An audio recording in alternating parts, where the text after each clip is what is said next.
Hello বন্ধুরা, কেমন আছো? সবাইকে জানাই শুভ অক্ষয় তৃতীয়ার অনেক অনেক শুভেচ্ছা। এর আগে পয়লা বৈশাখ যেদিন হয়েছিল তখন তো তোমরা দেখেইছিলাম, নিজের সাথে আমি নিজের সেলিব্রেশন করেছিলাম। কিন্তু আজকে দিনটা যেমন অন্য, সময়টাও আজকে অন্যরকম।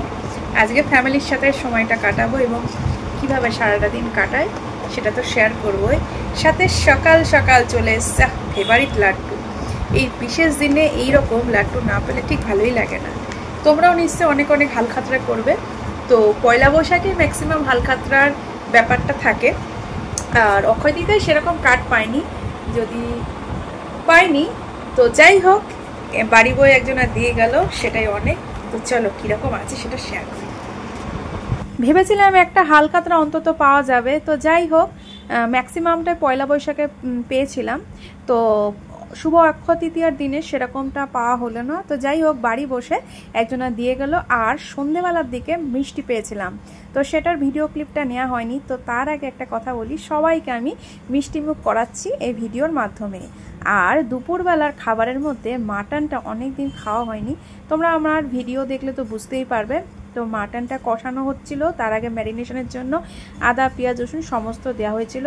আর বাজারে গেছিলাম, বাজার থেকে পাবদা মাছ আর সবজি, তারপরে ফল, তরমুজ অনেক কিছু নিয়ে এসেছিলাম। আর মেনলি হচ্ছে লিচু, কিন্তু সেগুলোর ভিডিওটা তোলা হয়নি বলতে প্রচণ্ড গরম, তার মধ্যে এনার্জিটাও কাজ করছিল না। যাই হোক, সমস্ত কিছু কাজকর্ম কিছুটা এগিয়ে নেওয়ার পরে কিছুটা ভাত ছিল। আর বাইরে প্রচণ্ড মেঘ ডাকছিল, কারেন্ট প্রায় যাওয়া যাওয়া অবস্থা। সকালের ভাত খাওয়া হলো যেন কখন 12টার দিকে। তো সকালবেলা সেরকম ভাত খাওয়া হয় না। যাই হোক, খেয়ে দিয়ে একটু বাইরের প্রকৃতির দিকে তাকালাম, বেশ দারুণ লাগছিল। তো মেঘ করতে করতে মুষলধারে বৃষ্টি পড়লো, দেখতে পাচ্ছ কি সুন্দর ওয়েদারটা। আর গরম অনেকটাই কমে গেছে। সব মিলিয়ে মিশিয়ে, সব কিছু মিলিয়ে মিশিয়ে দিনটা ভালোই কাটলো, মোটামুটি ভালোই হলো। আফটার অল ফ্যামিলির সাথে সময়টা তো কাটাতে পারলাম। আর স্নান টান করে ফ্রেশ হয়ে দুপুরবেলা এরকম হালকা পাতলা মাটনের ঝোল খেয়ে বেশ মনটা ভালোই লাগছিল। তোমরাও যে যেভাবে আজকে দিনটা কাটিয়েছ অবশ্যই শেয়ার করো। সাথে ছিল বকফুলের বড়া। এখন তো বাজারে হামেশাই বকফুল পাওয়া যাচ্ছে, তোমরা তো জানো। আর কারা কারা এই ফুলের বড়া পছন্দ করো সেটাও কমেন্ট করে জানিও। তা বিকেলবেলা রেস্ট করে যখন সন্ধেবেলা হলো, বাড়িতে ছোট সদস্য আছে, তার আবদারেই চাউমিন একটা বিষয়। তা ভাবছিলাম ঘরে তৈরি করব কি করব না, চিন্তা করছিলাম। যাই হোক, চিন্তা করতে করতে সন্ধ্যাবেলা রাস্তায় গেল। রাস্তায় গিয়ে তবে চাউমিনটা আনা হয়েছিল, খুব একটা টেস্ট পেলাম না। ঘরের তৈরি আর তোমার হচ্ছে রাস্তার তৈরি, দুটোর মধ্যে অবশ্যই ফারাক আছে। আর খাবারের মধ্যে আমার সবসময় যেন লাল ডাঁটার তরকারিটা দারুণ লাগে। উত্তরবঙ্গে বাজার করেই ঠিকই, কিন্তু লাল ডাঁটার সেরকম সাপ্লাইটা অতটা পাওয়া যায় না। মানে ডাঁটাগুলোর মধ্যে বলতে পারি একটু জোলাও ভাব, জলের যে ভাবটা অনেকটাই কম।